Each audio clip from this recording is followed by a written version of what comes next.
good afternoon everybody. So ayan guys, naglalakad na naman kami ni Andres. Andres, so where are we going? To pick up our brothers. Yeah, to pick up our brothers. So, I'm already done school. okay. So dito ka. Oh, there you go. So ayan, medyo windy ngayong hapon. So ito yung ano namin, afternoon routine ni Andres. Kasi siya ay morning class sa kindergarten. So pag hapon na, so magkasabay na kaming susundo sa dalawa niyang kulitis. So ayan, hello mga kakulitis. Welcome back sa aking munting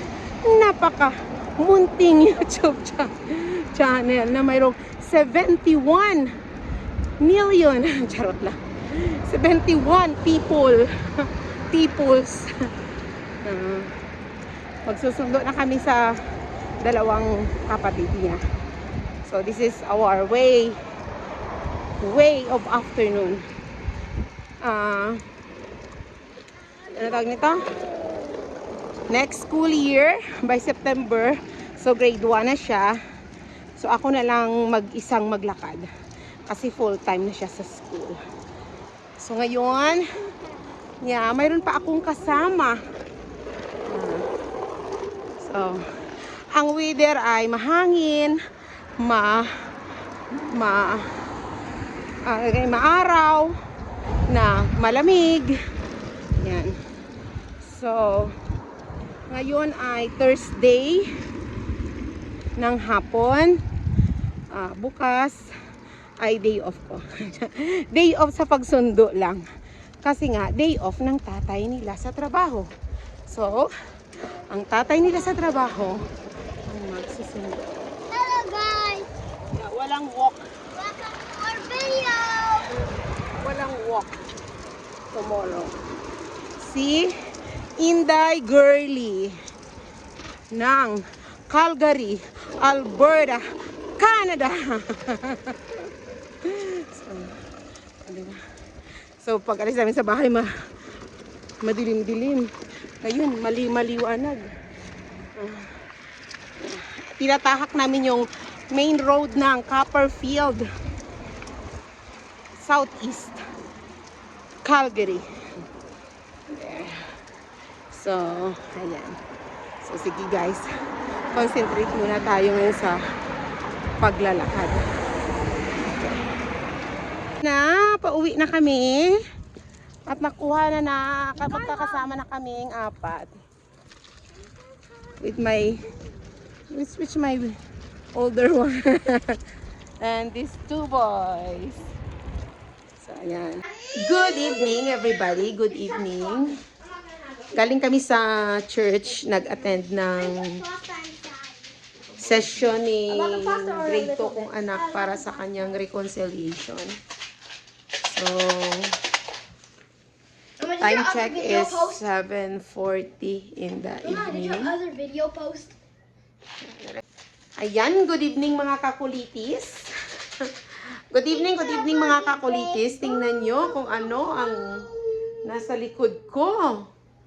Napakaraming tinapay. Grabe. Dami-dami naming tinapay. O yan, naibigay, parang 4 na yung naipamigay ko. Naibigay ko sa aming kapitbahay at saka sa klase ng anak ko. So mga kakulitis, welcome back to my munting vlog. Munting. Hello mga kakulitis. Say in my vlog. Hi! I'm number 3 na kulit. Say it. Huh? Number ano ka? I'm number 6'7". Uy, 6'7". How about you? So, ayan. Galing kami sa simbahan. Time check is 7:40. Karating lang namin. Nag-attend kami ng session ng reconciliation ng aking anak. So, ayan. Pero, kita nyo yan. Dami naming tinapay, no? Tinapay is life. Diba? Ang mahal nito. At least, mayroon na kaming konsumo. Abot kaya ito ng 2 linggo? So, yung binigay ng tatay ng kaklase ng kulitis ko na ito. I made Super this. cute. I made a shaker. I put pasta inside. Oh, really? Yeah. Yes. Now, hi, guys. Hi guys. Boy Scout promise, Anay? 3, 2, 1. Boy Scout promise. Ang salute. Di ba ang salute pa? Okay, papakita niya daw ang Boy Scout promise niya. Okay, ready? Okay, against the light. Okay, here. It's against the light. Here. Okay, there. Ready? Start. Hands up, Boy Scout promise. I promise to do my best to love God and my country, the Philippines. To help other people every day, especially those at home. Ready? Drop. Oh, di ba? To love God in my country, the Philippines. So, the Philippines? Are you in the Philippines right now? No, Where are you? Canada. Nasa Canada siya. Pero I love my country, Philippines. You were born in Philippines or in Canada? Canada. Canada. Yeah. But my dad is born at Philippines. My dad born na Philippines. May dugo. Pure na Pilipino. Dugong Pilipinong-Pilipino. So, yan. Napakalamig pa rin. Kalamig pa rin dito sa amin, guys. Okay, so look at that. Diba? Oh, blessed talaga sa nagbigay ng tinapay sa amin. Sige, natrabaho siya sa paggawaan ng tinapay. Kaya, yan, malaking tulong din to sa amin. Sus, may nasa budget. Right, Andres? Yeah. That, guys, March na, pero yung decoration ng Christmas decor nung December, hindi pa nakuha. Oh my goodness.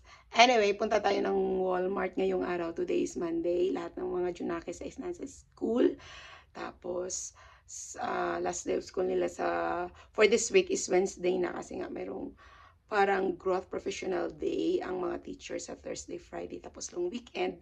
So ngayon ang suggestion sa kanila, pag mayroon silang ibigay na Valentine's card or treat, that will be on Wednesday. So punta tayo ng dollar store at saka ng Walmart at para makapagbili na din ng mga baon nila for these few days. Okay, let's go, guys. Na guys, galing na ako ng dollar store kanina, bumili ng mga anik-anik ng mga Junakis. So ngayon, hindi ako nakapagkuha ng video doon kasi nakipagkwentuhan sa nakaklase ni Buddy. Nanay, nakaklase ni Buddy. So ayan, basic needs lang tayo. Yan lang. Budget lang tayo, basic needs. Okay, let's go. Let's pay na.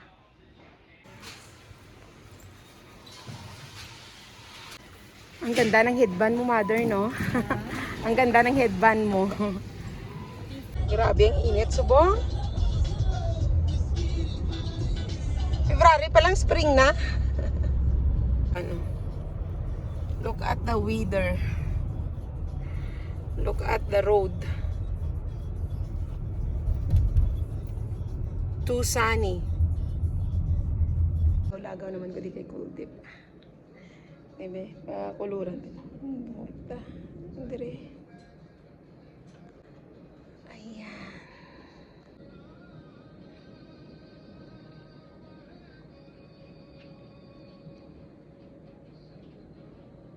There. Look at that. What do we call this?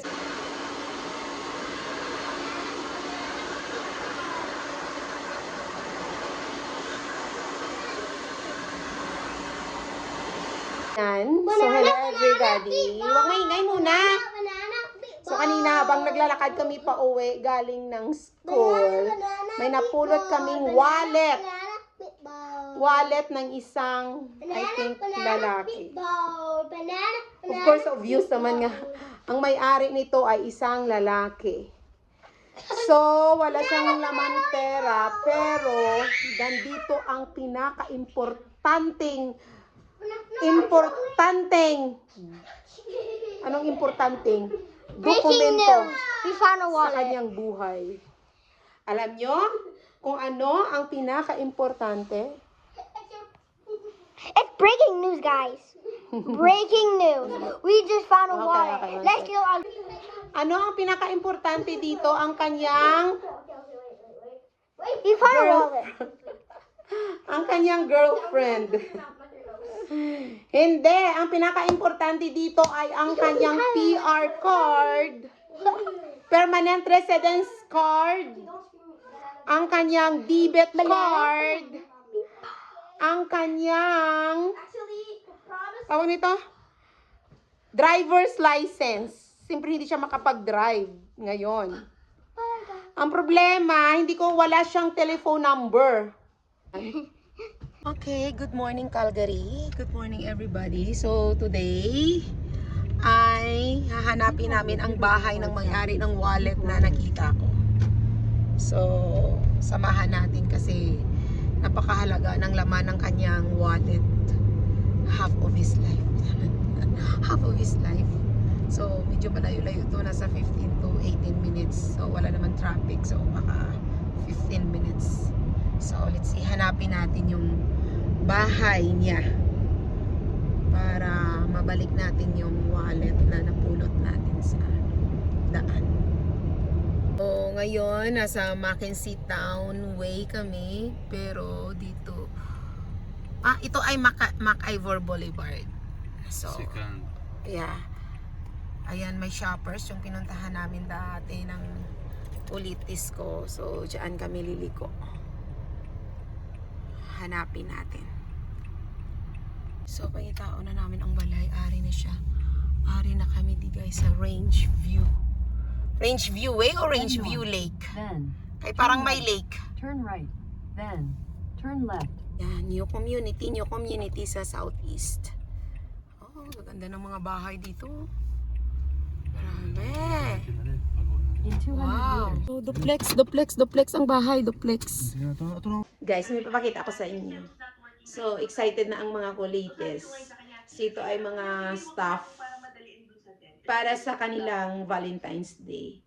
So, they are given the chance, na makapag-share ng kunting pampasaya sa mga classmates at saka sa teacher nila. So, lalagay nila mamaya to sa ano nila. So, may mga ano dito, may mga treat bags. Yeah. So, lagyan nila ng, so you have the erasers, tapos may mga liit na mga notebook. So, there's may mga cards na Happy Valentine's Day to from, sabi ng teacher, no need to put name to. So, from na lang. Kasi para universal. Kasi let's say kung absent or, yeah, wala na lang mga, basta to my classmate or to my friend. So, yun, para mabilis ang pagbigaya, ang pag-distribute. So, ito ay para sa teacher nila. So, 3 ang mga kulitis. So, 3 din ang hinanda natin. Medyo magastos ng bonggang-bongga. Ay, naka, hindi naman bonggang-bongga na gastos. Nasa dollar store bumili tayo para makatipid tayo. Kunting treats lang. Going! Ito na naman, naglalakad na naman kami para sunduin yung mga kapatid niya. So, ayan guys, no? Ang sarap sa feeling pag nakasauli ka ng hindi sa'yo. Diba? So, yun na nga kanina. Naibalik ko yung wallet na napulot ko sa daan at naibalik sa may-ari. So, ngayon masaya siya. Tapos, at may idea na din siya pala na ibabalik sa kanya kasi nagtanong dun siya sa 7-Eleven. Kasi dumaan din ako, pumasok ako sa 7-Eleven, hindi ko iniwan doon yung wallet kasi iba, sabi ko nga, iba-iba yung cashier. So, it's better na ako na ang magbalik. Tapos, yun na nga, nagbalik din dun siya. Tapos, nabanggit sa kanya ng nagtatrabaho doon na may lady daw na nakakuha pero naibabalik sa kanya. So that's why nung pumunta kami kanina sa bahay niya, parang kampante siya, pa-smile siya, na alam niya, may idea siya na ibalik sa kanya. Tapos tinanong niya ako kung do I need money? Alam naman sabihin mo na, yeah, I need money to pabuya. So of course, hindi tayo ganun, di ba? So sarap na sa feelings pag nabalik mo yung hindi sa'yo. Tapos tinanong ko nga siya kung nung malaglag yung wallet niya may pera ba dun sa loob. So sabi niya man wala. So good thing lang, pasalamat siya kasi kahapon ng umaga, hapon ko kasi napulot yun.